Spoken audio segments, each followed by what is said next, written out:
Welcome everyone to Textiles and Tea with the Handweavers Guild of America. I'm Kathy Group. I'm the advertising manager and I'm your host today.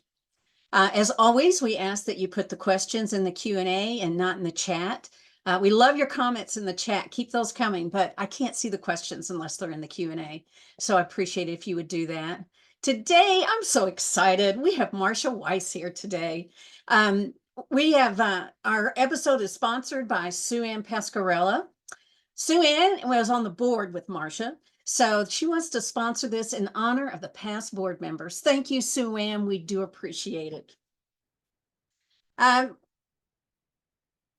Marcia is from the Fashion and Textiles Future Center, and she's a professor of textiles design at Thomas Jefferson University. She's a specialist in woven design, and she teaches advanced studio courses on the graduate level. She brings to teaching decades of industry experience, and we're going to ask her some about that, including 19 years with Burlington Industries. She's culminated the role of Vice President of Design for the Fashion Fabrics Division. She's informed by her Pennsylvania German heritage and inspired by her grandmother's beautiful quilts. Marcia's love of pieced and layered compositions was formed in her childhood. Her work in doubled cloth ikats celebrates the visual narrative of intersecting patterns, with Marcia finding a joy as a maker throughout the creative process. Marcia earned her Textile Design BS from the Philadelphia College of Textiles and Science and an MFA in fibers from the Savannah College of Art and Design. Hey, Marcia. Hey, Kathy. Nice to see you. Stumbling around today. Let's see if I can do a better job. I'm just so excited you're here. That's why. I think maybe you need more tea. I do. So what is your favorite tea? This is going to sound probably boring, but I like English breakfast tea. There you go. Pretty much all year round at any temperature, hot, cold, iced. And then in the summer, because we grow mint, I always make mint tea. So, steep the mint to make mint tea. So those are my joyful moments. Yeah. Do you still have your mug there? It's cool. It's very cool looking. Look at that. Feet. I love feet. Yeah. We have lots of wonderful ceramics in the house.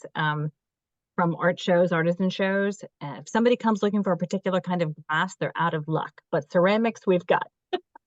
There you go.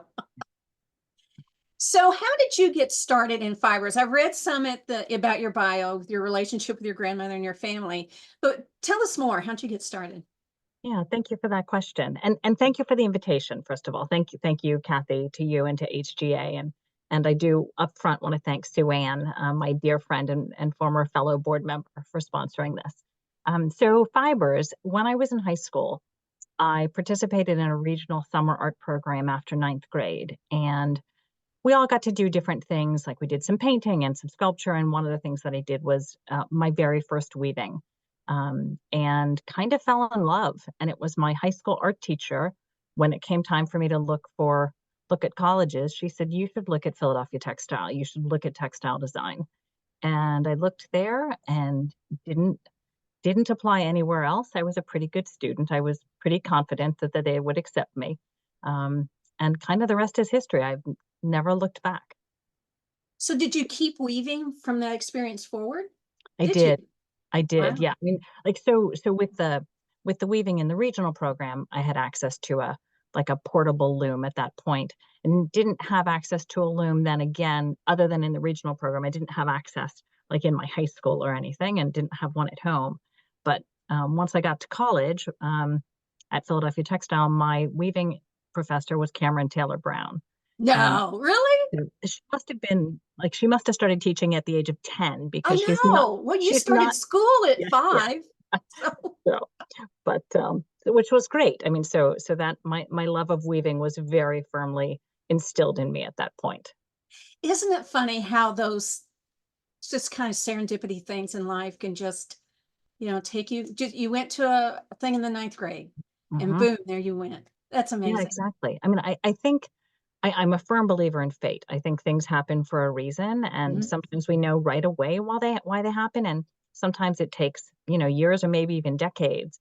But growing up, like no one no one in my family would have considered themselves artistic, but because both of my grandmothers quilted, but they quilted more out of utility than out of kind of artistry. They would never have thought of themselves as artists. But that love of color and pattern, and I always thought the backs of the quilts, which were much less planned, were so Uh-huh. much more exciting. I still always want to see the back of everything, which is probably part of why I love double cloth or double weave. Yeah. There you go. Who knew? Well, the first piece we're going to look at is called the pendulum fusion. And it's got a detail. I'm so glad we can see both, because this piece is, it's one of those pieces I think I could stand there forever and just look at it and see more and more and more. And the thing that I love about this is that the detail in itself is a gorgeous piece. And it's almost like all the parts pulled together. Each of them could stand alone, but they make an extraordinary whole too. Is that part of the design for you, or is that just my wacky looking at this? Thank you. Thank you for the question. Well, it's a combination of things. I do a lot of sketching in my sketchbook as to what I believe the pieces are going to look like. I'm a weaver, so I'm a planner by nature. So I do a good amount of sketching and layering, even with tracing paper, into my sketchbook to try and see how things are going to come together, or how I'd like them to come together. And then there always are surprises. It's part of what I love about ikat is, and this is because of my process, not ikat. Ikat as a technique is very precise, and you can look at the work of Virginia Jackson or Mary Zickerfoos. I mean, there's so many brilliant ikat artists. In my case, it tends to be a little more painterly, a little more free form, and the surprises are the things that I love about them. So with this piece, the pieces on the two sides are single cloth but double ikat, so both warp and weft ikat. And the piece in the middle is double cloth or double weave warp ikat. So it's a combination of different techniques. And do you want to know the secret about this piece? Oh, do. I'm going to tell a very large audience of people the secret about this. So the pieces on the two side were originally a yardage piece that was accepted into an HGA convergence yardage exhibit. And so thank you HGA for that. And when it came home, I looked at it with the piece in the center and thought, I think this might be interesting together. So I cut it in half, which kind of, Again, yeah, just kind of serendipity kind of things happen, you know? exactly. So yeah, Well, they're gorgeous. They're just thank you. gorgeous. I love those.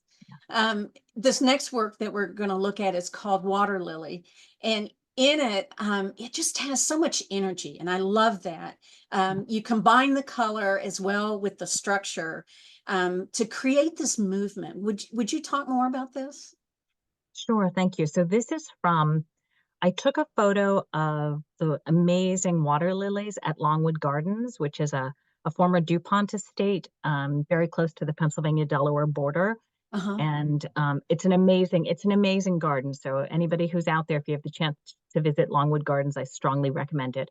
So I took a photo and wanted to see how closely I could replicate it. These, of course, were not the colors at all in the actual water lily, but kind of broke it up into these three parts. And it was the first time that I wove these one after another on the loom, not side by side. So I honestly wasn't certain if it was going to line up or how it would line up until the third one came off the loom. So it was ridiculously exciting. Yeah. Well, I want to go to the next slide, which is a detail of it. And Mhm. it's so neat to be able to see it up close. And I was curious because about your structure choice, because you could have made this plain weave, you could have made it 1,000 things. Why this structure? Yeah, great question. So it's a warp faced entwining twill. And because this is a warp ikat and this is single cloth, because it's warp ikat, I wanted to really show and celebrate the color on the warp. So hence it being a warp based or warp dominant structure. And I just like the structure. So it's not in a unique structure, but I like the movement in it. So I think that's, and I feel like at times we don't talk enough about why we choose the Mm, structure, whether it's, oh, I like it, or it does this, or it does that. And you have both in this. You like it, but it also has a purpose. It does something for the piece. I love that. right. Yeah, yeah. Thank you. So I'm curious, what do you usually weave on? Mm. My primary loom is the Maycomber that's right here behind me. It's a 16 Yay! harness Maycomber. And again, this is probably something that I attribute to Cameron because the primary looms, the primary floor looms we had on campus at the time were Maycombers. And so when I graduated from college, my parents wanted to know what I wanted as my graduation gift, which is kind of crazy because they'd already gifted me my education. But I said, I want a loom. They said, don't you want a car? I said, no, I really want a loom. And You're my kind of person. so so I love my 16 harness Maycomber. And I also love the folks at Maycomber because they are so helpful and so responsive.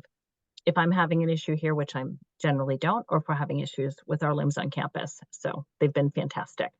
So you have Maycombers at school also?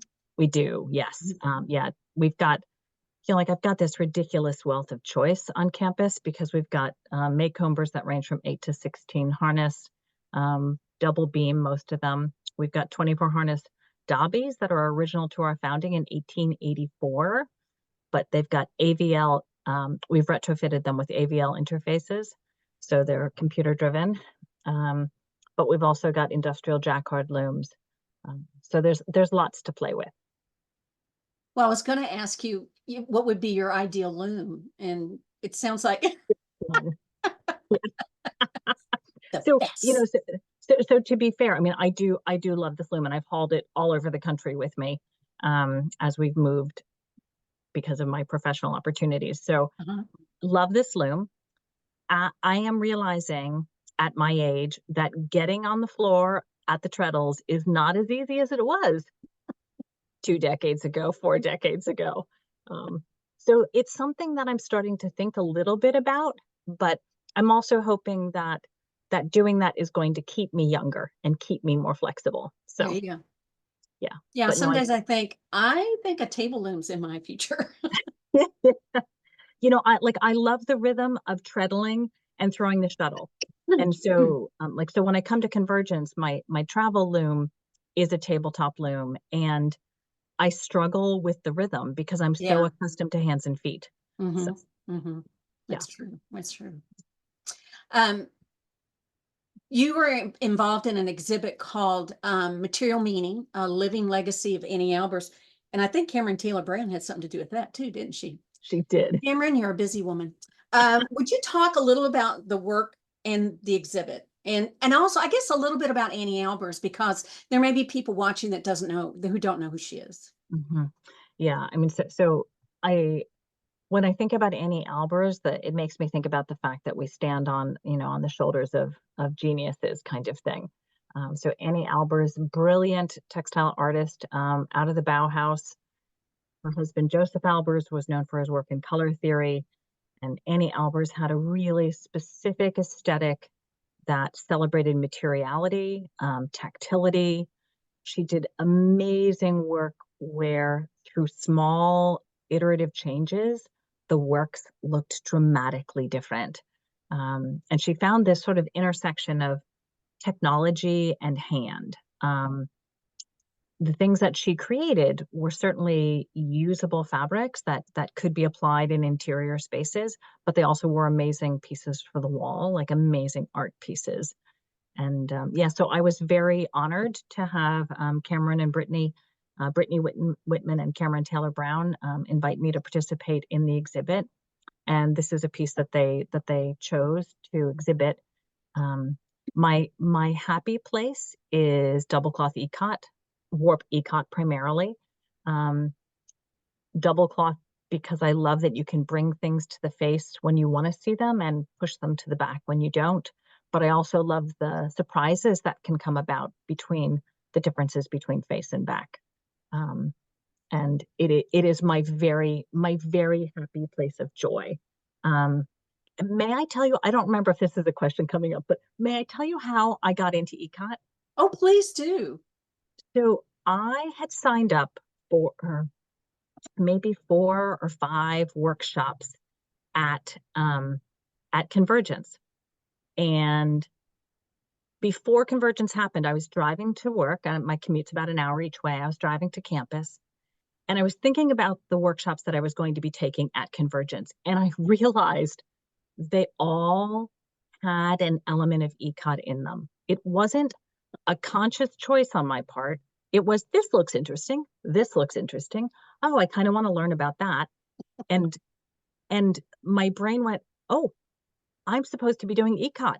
This is the thing. This is the thing I am meant to be doing. And I was sitting in a velvet weaving workshop. Barbara Setsu Pickett. Really? And sitting in front of me was Virginia Davis. And Barbara said, oh, and Virginia is one of the foremost experts in the US and in the world on ikat. And I'm enough of a New Yorker that I reached over to her and said, hi, I'm Marcia. Can we have lunch?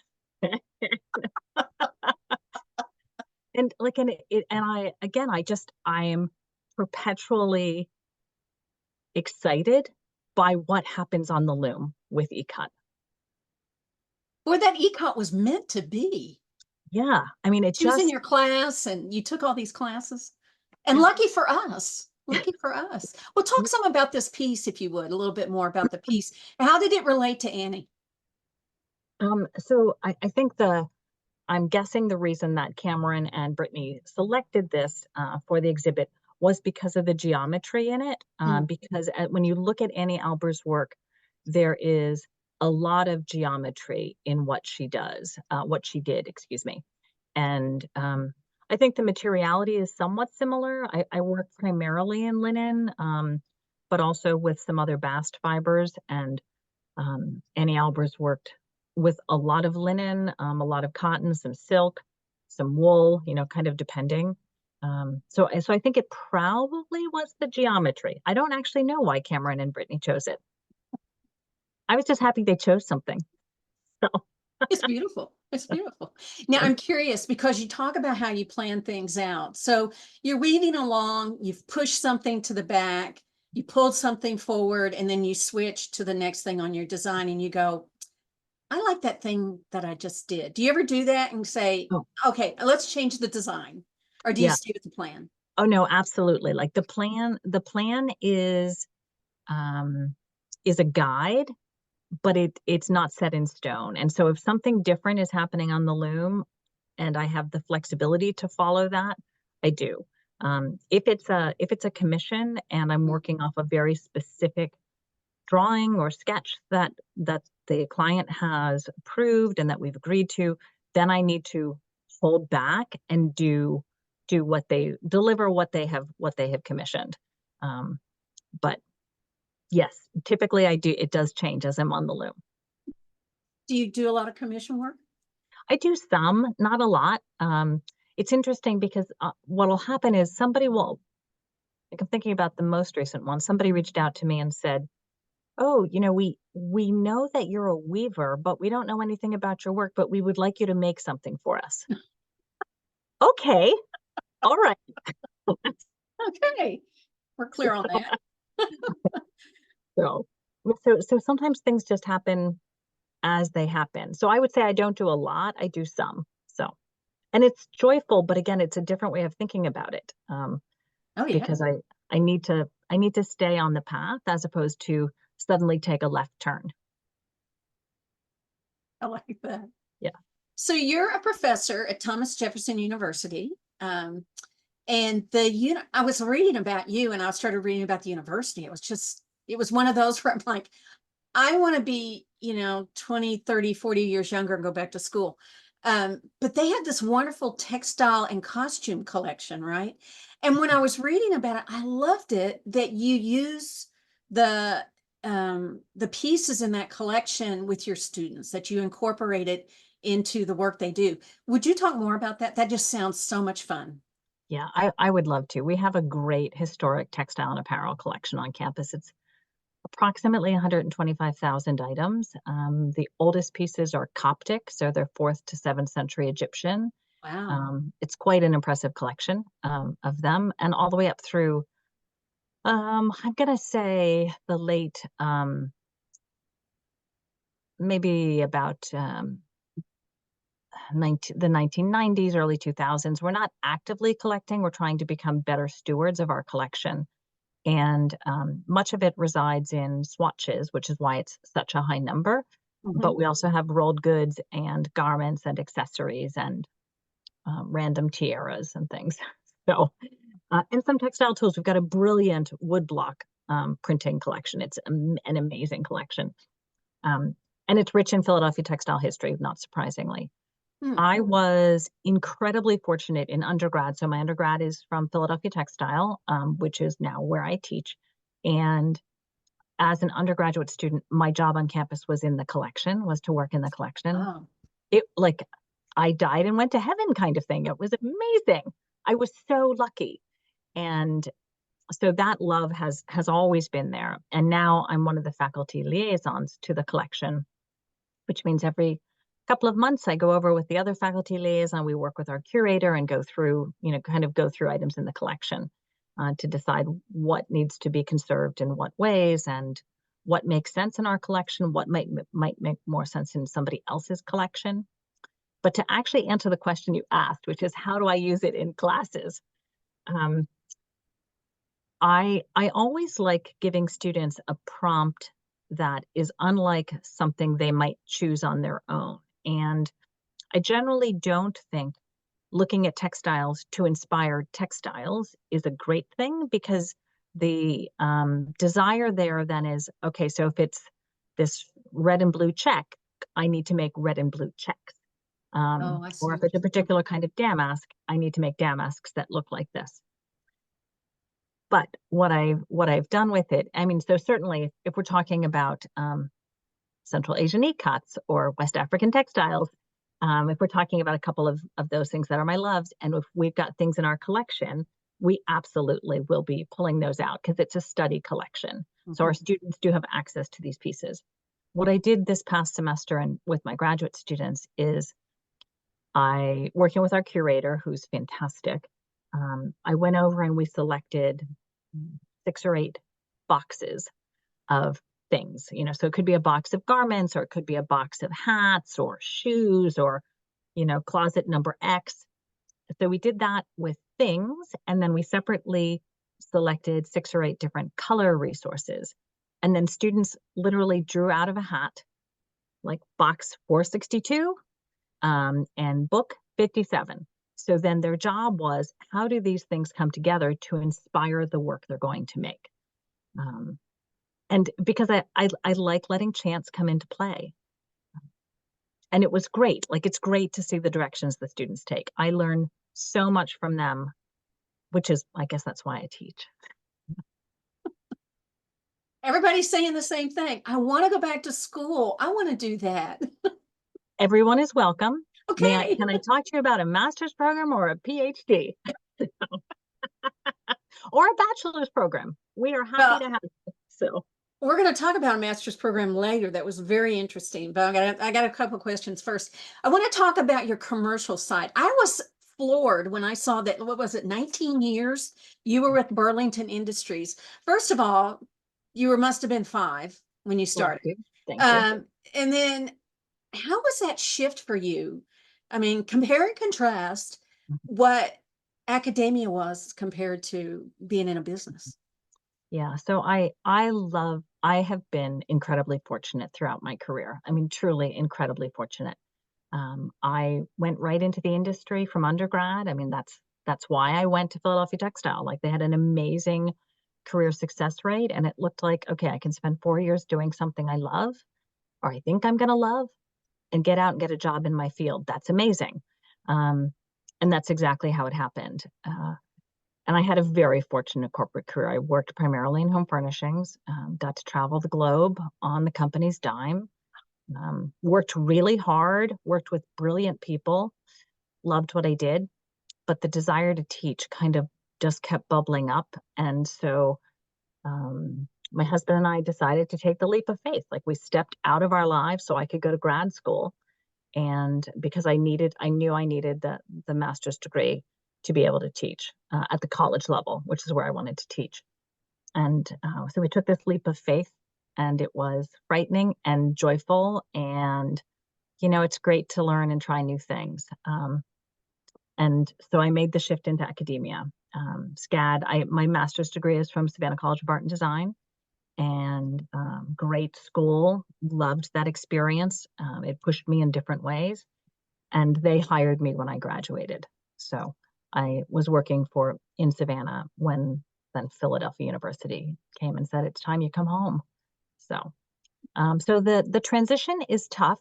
Like, they're very different. Academia is a very different animal than working in the industry. The decision making is very different. It's much more collaborative in academia. The pacing is quite different, but it's all good. Like, it's as with anything, you sort of take this leap of faith and think, I hope this works, and I hope I'm good at it, and I hope I like it. Yeah. Yeah. And it was scary, but it was the right thing. It's one of those, if I don't do it now, I'm never going to do it. So yeah, so now my teaching career has been almost as long as my industry career. So they're almost equal halves. Well, I think it does sound like you were fortunate, but I also think you're very talented and that you can do both. You can be successful and happy in both areas. I think that's amazing. Yeah. Um, we're going to look at another one of your works, mainly because I just love looking at your work. But I was also curious that I taught beginning weaving, and sometimes I was just exhausted at the end of a class. You're giving and you're excited and using all this energy. So if I did it full time, I always wonder when I talk to teachers, how do you have the creative energy to do your own thing?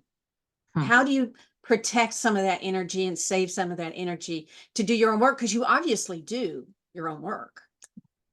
I do. And the honest answer is, as with many people on many things, I'm deadline driven. So if I have a show coming up, I need to be here in my home studio at my loom as often as I can be. And what I find is, the more time I put into my own work, the more time I want to put into it. And it kind of, like, it attracts me, it draws me back to it. I think the balance helps a lot, because I tend to be all in with whatever I do. So there's very little middle ground. And so it helps give a little bit of balance. There are periods where I don't spend a whole lot of time on the loom if work is crazy, or if I have just finished, like, weaving every spare moment because I've got a show. Then I'll take a little bit of a break. But what happens on the loom generates the idea for the next thing, which generates the idea for the next thing. So there's always something leading me forward. Do you have parameters for yourself? Like, I'm going to weave every day, or I'm going to weave X amount of hours a week, or Only if I have a show coming up am I oh, that focused. And thankfully, right at this moment, we just took down, my two girlfriends and I that tend to show together. We just took down a show. So I'm like, okay, we've got a little bit of time. So now you got to get ready for convergence. exactly. You did some research, and you have a lot of knowledge about West Africa fabrics and Central Asia. And when I saw that, I thought, okay, they're very far apart. So how did those two come together for you? Yeah. Well, I'm very interested in artisanal processes, like culturally significant artisanal processes. And I met at a trade show in New York City. I met a woman who's a principal of an organization in Burkina Faso in West Africa. And we started talking and realized that our shared love of textiles would kind of drive a relationship forward. And we met, and I think I helped man their booth the next year. And then the year after that, I was in Burkina Faso with students, which was amazing. Oh, there we are with students. It was amazing. And my girlfriend, Karen, who's fourth in from the left, So Karen is who I met at this show in New York. She's one of the principals of this group. And it's called SOS Save Our Skills. It's about saving artisanal skills in West Africa. Uh-huh. So amazing, amazing textile traditions. So there's that. And then my love of ikat, again, There you sparked go. in a huge way because of Convergence and the sessions that are offered. That led me to looking at Central Asian ikats, which I think are really the heart of the that art form. That the amount of artistry is fantastic. So, and what you're seeing on the screen is a very recent piece that we have acquired for our collection on campus. So, Wow. yeah. Yeah, so I love artisanal processes. That's what it comes down to. And I tend to say yes, not no. If it's like, are you interested in this thing? Yes, I want to know about it. Is there an opportunity for us to teach students? Is there an opportunity for me to learn? Can we travel? Like, how can we look at this together? So, yeah, so it's really it's a great ride. So is SOS still in business? Are we still doing that? They are, yeah. So we haven't been back. We haven't been back to West Africa. That part of the of that continent is a little hot politically right now, so it's not the time to be taking students. But I am actually still, of course, in contact with Karen and with her partner Desiree. And Desiree always writes me in French, and I always write him back in English. So, but yes, so we are still connected, and I would love to take students back. It would be really, again, just such an amazing pleasure. When I was researching for the questions, I kept seeing collaboration, collaboration. You know, I'd go to a completely different website or a different article or whatever. It was collaboration. It was like, this woman is the queen of collaboration. And I just love it because it was so varied. It wasn't like you were always doing something with other artists. It was always something different, like what you do in Africa. But the one that I loved is that you designed a master's program with someone in Scotland. Now that's a collaboration. So would you talk some about how that all came about? I would love to. Yes. So you're referencing our brand new Global Textile Design MS/MSc program. It is in partnership with Harriet Watt University in Galashiel, Scotland. That's about 45 minutes outside of Edinburgh, in the Scottish borders, and in the heart of the luxury textile market in Scotland. So we have long been, our two institutions have long been connected. We exchange students. So our students will go spend a semester there, and there's some of theirs will come and spend a semester with us. How wonderful. I know, right? Oh, I never did that in school. I imagine it existed, but I wasn't conscious of it even if it did. And I probably wouldn't have left my friends to do it. Um, so we have, like, we've exchanged students, we've run a collaborative course together, we've written papers for conferences together, and we were sitting together on the beach in New Jersey, and obviously during the summer, and said, wouldn't this be an interesting idea if we did like a joint master's degree, and the students spent some time based in Philadelphia and some time based in Scotland, and there was a lot of immersive travel as part of the course, like truly making it an international global opportunity. And so we put it together. I mean, it was a ton of work. I'm not going to minimize the amount of work, but we are both. So the co-director, Marnie Collins, in Scotland, is also an alum of Philadelphia Textile. She spent a year studying abroad, in Scotland, and met her husband while she was studying abroad. Um, so she's been there. She's been there for quite a long time, as well. But yeah, we put together a program that we both think is really interesting. And there's a lot of joy. So has it started yet? it will start this fall. We'll Oh, welcome our first wow. cohort this fall. Oh, Sally, if you're listening, the editor of the magazine, I think this is a story for the magazine. So just my humble opinion, but oh man, wouldn't that be amazing? Yeah, Oh, I love that idea. Again, I want to go back to school. I want to do all those things. you're Um, very welcome. okay. Don't you need like an assistant, somebody to like Yeah. carry water, carry the bag, something? Um, I was curious also about, because you did a lot of collaborations in scientific ways too, looking Mhm. at science and cloth and weaving and all those things combined. And I'm always curious, not just for you, but I've always thought about this. When you're doing a collaboration with someone that is involving science, do you ever worry that the fiber will get lost, that you'll lose the characteristic that makes good fiber in making sure that the science works? Does that make sense? Hmm.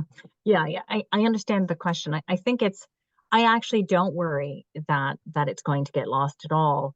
I think the best work, whether it's whether you're making textiles for apparel or interiors or as art for the wall, or exterior installations, what have you, I think the best work takes into account all of the things that fiber can be, um, and what they are inherently, and celebrates those things. And I appreciate you thinking that I'm kind of the queen of collaboration. I'm going to tell you that Becky Flax, who I know is on this call today, Becky Flax, who's on the HGA board, is absolutely the queen of collaboration. But yeah, I mean, like, we learn so much from working with others, and it's that when you work across disciplines and you find those points of intersection, that can be so interesting. So, like, I mean, we work certainly with fashion design and with industrial design in our School of Design and Engineering, but we also work with architecture on, like, what are the opportunities surrounding building skins to make buildings more energy efficient, perhaps as a shading material, perhaps to harness the power of the sun. Ooh, Like, there's all sorts of opportunities. It's just a matter of being interested and curious. yeah, yeah. Yeah, some of the things I was reading, it was like, oh, that's so cool, or that would be really unique. And I don't know enough science to understand it, but it seemed pretty impressive. And Uh, that's why we collaborate with people who completely understand the science. well, this question might take a while. What's next for you? Okay, well, so July is a super exciting month for two big reasons.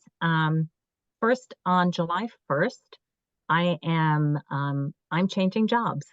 So I have, I know Kathy's like, we haven't talked about this. You heard it I, here first, yeah, folks. I've our brilliant academic dean, Mike Leonard, is retiring from the School of Design and Engineering, the school that our textile design and fashion design programs live within. And he's retiring at the end of June, a very well-deserved retirement. And I've accepted the interim dean's position. So I'm excited because I'm going to learn new things. There'll be new challenges, new opportunities. So I'm excited. I'm a little bit scared, Ooh, I but bet. I'm mostly excited. Um, so that's July 1st. And then almost as soon as I step into the job, I'm leaving to drive to Wichita for Convergence. So I cannot wait to be in Wichita. I'm very much looking forward to all of the opportunities. Um, I look forward to meeting new students in the things I'm teaching, and meeting people throughout the entire conference. So I'm not even sure if I've told my new boss yet that, by the way, as soon as I move into the job, I'm leaving for a couple of weeks. So, so that's what's immediately next. Yeah. Well, I hope that we have time that I can buy you an Earl Grey in celebration. Yeah. Earl Grey, Perfect. is that what it was? Your tea, whatever that was. You can buy me whatever you wish. So Okay. yeah. So no, That's it's amazing. And yeah, they're so lucky to have you. That is wonderful. And what a continuity, student, teacher, dean. Perfect. yes. Oh, No, that's exciting. I'm very, again, I'm incredibly fortunate. I work with really You're talented people. talented. You're So, talented. but I've had a very fortunate life. I try not to take that for granted. Oh, that's amazing. Yeah, you Yeah. did get me on that one. I had no idea that was coming. Yeah. I thought you were going to say, I'm going to teach a class. And then Yeah. Yeah. you beat me on that one. Wow. Well, I'm excited you're coming to Convergence. It'll be exciting and oh, it'll be so much fun. Everybody's going to be so excited to congratulate you and support you on your new role. It'll Well, be I'm wonderful. just, what I love about Convergence is there's so many incredibly talented people who are willing to share their knowledge and things that that people take completely for granted that I'm like, wait, how did you do that?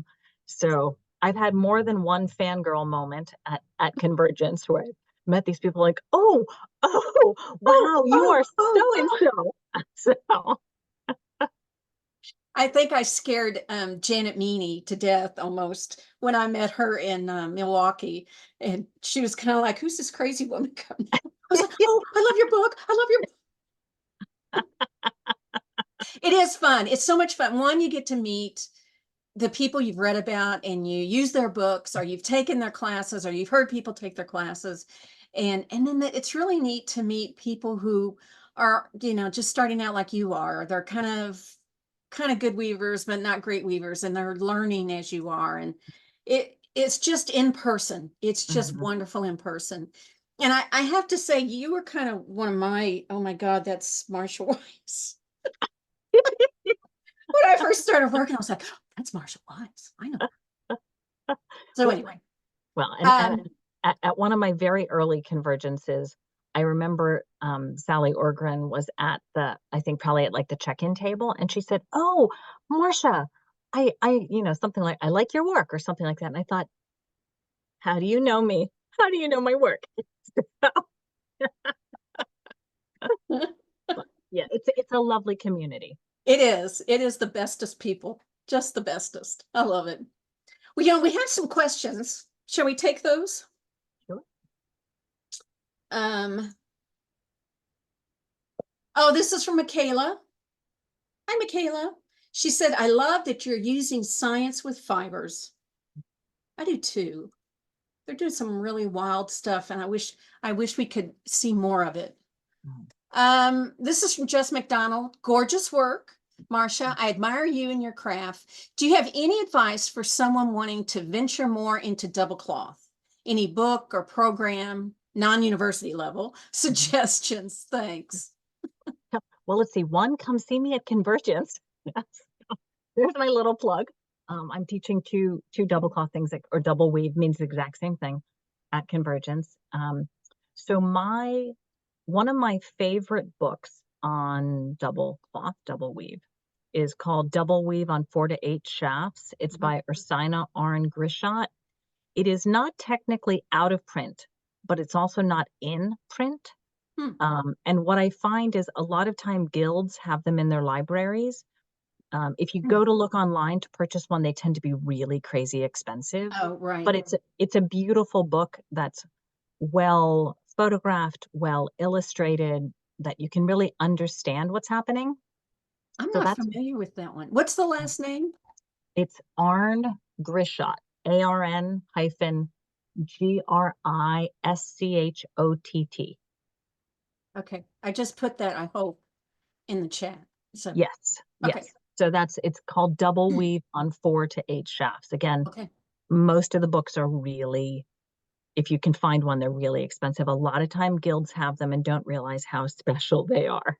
So yeah, and I know that the Philadelphia Guild that I'm a member of, I know we have at least 2 copies in the guild library. Uh-huh. Yeah. Are Oh, you, thank you, Becky. Becky put the ISBN in. Thank you, way to Becky. go, Becky. Yeah. Okay. Should they come to Atlanta and see you? Come Has to that been Atlanta. booked? Yeah. To Atlanta to see me? Yeah. Are you teaching in Atlanta yet?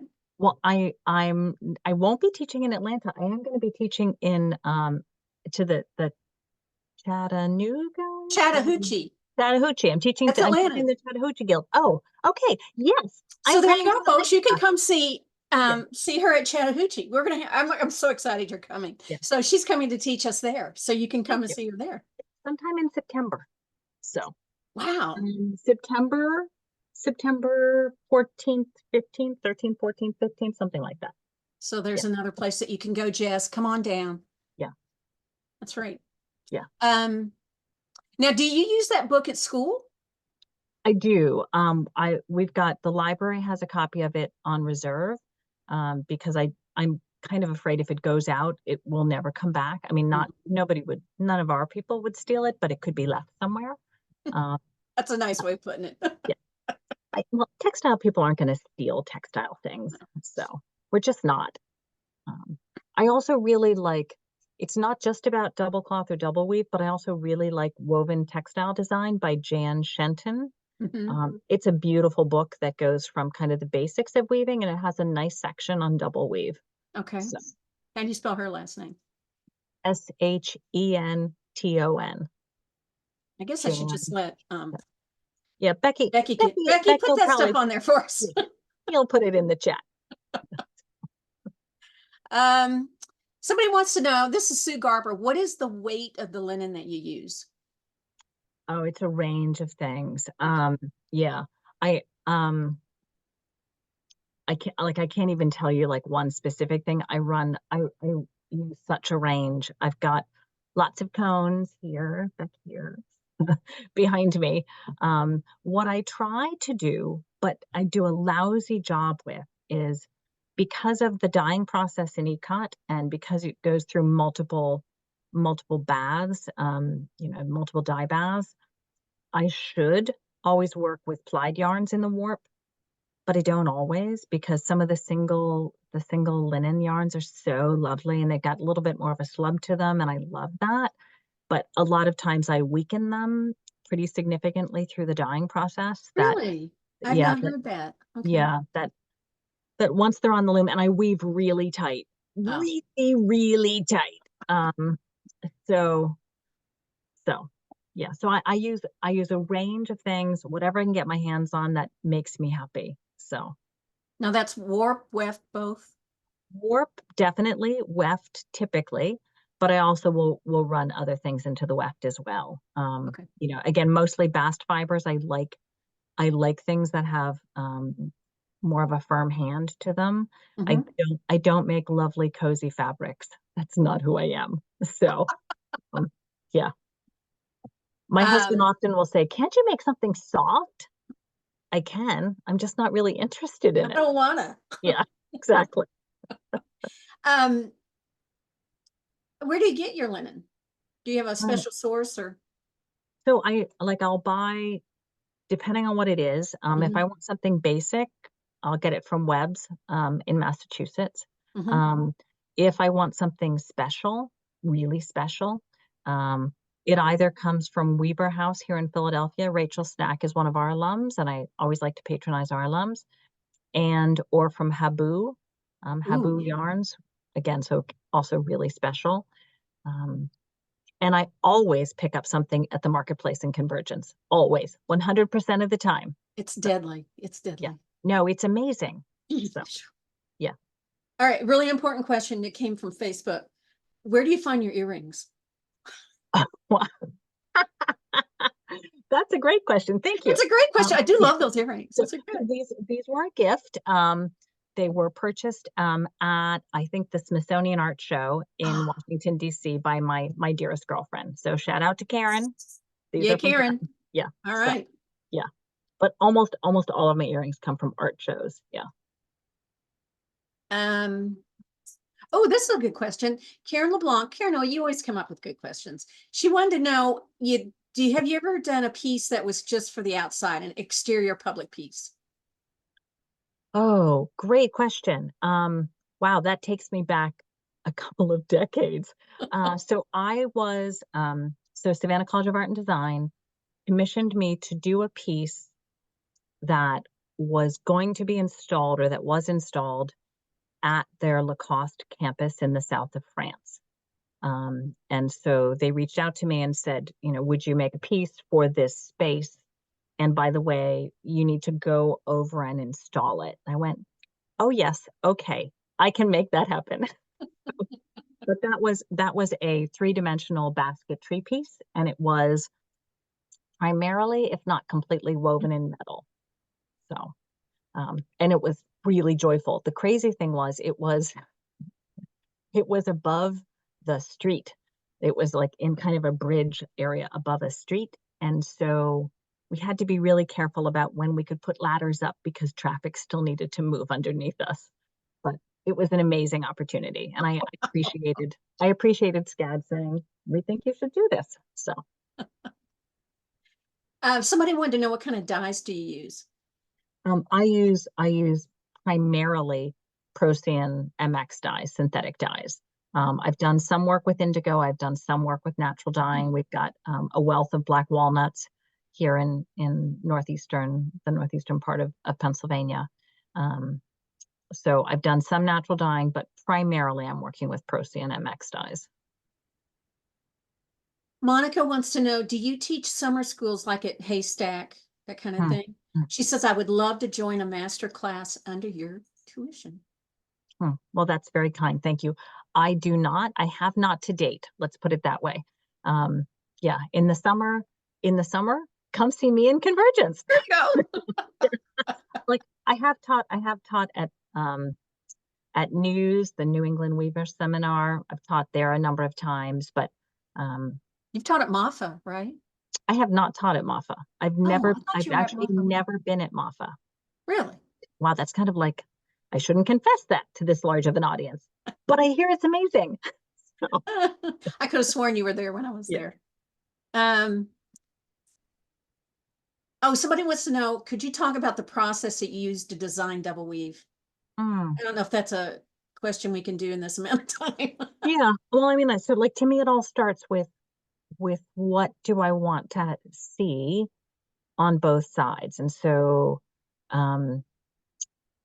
I always start with sketching in my sketchbook, and depending on kind of the size of piece I'm interested in, I'll draw 8, 10, 12 thumbnail sketches of maybe it's this, maybe it's this. I tend to work in pen and ink or colored pencil, and then layer tracing paper over to get another kind of intersection. I've tried, sometimes I've done it with collage, like literally cutting the two apart and putting them together. And I found that was not an engaging process for me. It was an interesting thing, but didn't really speak to me. So I do a lot of sketching, and I pretty quickly know what I'm responding to, what I think is going to be most interesting to make. And then I just jump in with both feet. And it's that in combination with standing at my yarn shelves and which yarn or yarns are speaking to me. Typically, the two layers are different weights. I typically work with different weight warps, just because they provide different aesthetics. So do you draw a lot in your journal, or just when you're getting ready to design? It's both. Yeah, it's not just when I'm starting something new. And I might be out to lunch with somebody and we're talking about something, and then suddenly I'm drawing on a napkin because it's the only thing I have. So yeah. And then that and Post-its and all kinds of random things are stuck in my sketchbook. So I like that. yeah. Well, Marcia, we could talk forever, but we have to stop. It's hard to believe. Thank you. I mean, that was it, Kathy, as I said to you in advance, this is like sitting and talking with you for an hour. I'm completely good with that. We'll have to do more at this at Convergence. And if you haven't figured it out, folks, yet, she is teaching at Convergence. So if you're interested in her class, go check it out. We had people asking about donating to the museum, and I have asked them to either call us or call you, because it's a great question, but it's so involved that I don't think we could really answer it here. I can't see the question anymore. So wherever you are, please do either contact Marcia, give us a call, and we'll try to help you with that, direct you to the right people. So again, thank you, Marcia, so much for being on here today. It was wonderful having you here. I can't wait to see you in July. Congratulations again. I love it that you're getting promoted, but I feel sorry for the students who won't be able to take your class. No, I'm still going to teach. I'll still teach one class a Oh semester. my gosh, you're not going to have time to do anything. No, I mean, it's the students are why we're there. That's why almost all, if not all of the deans continue to teach. So, but thank you so much. Thank you again to HGA for the invitation. Thank you, Kathy, for a really interesting hour chatting with you. And my thanks to Sue-Ann Pascarella for being a dear friend and sponsoring this. So thank you so much. You can see some of her work at the myportfolio.com, which I'd never heard of, and she explained it to me. Some of her work is there, and you can also go to the university, her website there. You can check out what she does there at the university also. So again, thank you, Marcia, for being on here. We do want to thank our sponsor. It's Sue-Ann Pascarella. of the New York Pasquarellas by way of Georgia. And Sue Ann, thank you so much. And she did want to honor her fellow board member. They both were on the board and they were so helpful and involved. And we thank you for being a board member and for sponsoring us today. Thank you, Sue Ann. We missed you at the Sheep and Wool in Maryland. We were missed. Next thing up, if you want to sponsor an episode of Textiles and Tea, your business, your guild, please do so. You can go on the website and go to the Textiles and Tea information, and you can click right there and purchase a sponsorship. Or you can call me and we can work something out. If you're looking for a specific date or something else, you can give me a call. I'll be glad to work with you on that. We've got Convergence coming up. As if you didn't know that already. Marcia will be there. That's true. And what we were talking about is so true about Convergence. It's in person. It's live. Remember that before Convergence? You saw people, you talked to people, and you can also shop. And I love that I can go pick up yarn or roving or a tool, a book, anything, and look at it. And that is the best part of shopping at Convergence. So we wanted to help you get started on that. And we have started this wonderful thing called Marketplace Mondays. And we have one more coming up this Monday. And what we've done is brought the vendors in. They come on Zoom and they talk about what they're bringing. So if it's especially we've got some people who've never been to Convergence before. We have some new vendors this year. You can see what they make, what they're going to bring, give you an idea of what you would like to purchase. It has been so much fun, and I'm just lining up everything I want to get when I go. So this coming Monday at 10, 1, and 4 Eastern Time, you can see various vendors in each of those time slots. Go to the website and sign up, and you will get a link to join us. They are recorded, so you can sign up and watch them whenever you want or watch them over again. But it's a great way to do some pre-shopping. You can figure out how many of those little collapsible suitcases you need to put in your suitcase to get it all home. But we hope you'll come and join us. It's been so much fun talking to these vendors. We want to thank everybody for supporting HGA, either through a donation or through membership. These donations help us with the programming that we do, whether it's Textiles and Tea, Careers in Textiles, Spinning and Weaving Week in October. All of that comes from your donations, and we do appreciate it. So thank you so much. And also, if you want to join, you can do both on weavespindye.org. If you miss an episode, you want to watch it again, you want to watch this one again today, you can. Bring a friend and you can watch them together. They're all recorded. You can watch them on the HGA Facebook site, or you can watch them on YouTube. And if you do like watching on YouTube, I would encourage you to subscribe, and that way you'll get a notice when something new has been uploaded. So it's a couple of options that you can go back and watch. Next week, we have Paula Stebbins-Becker. We're excited to have her there. I hope you all have a wonderful week and happy tea.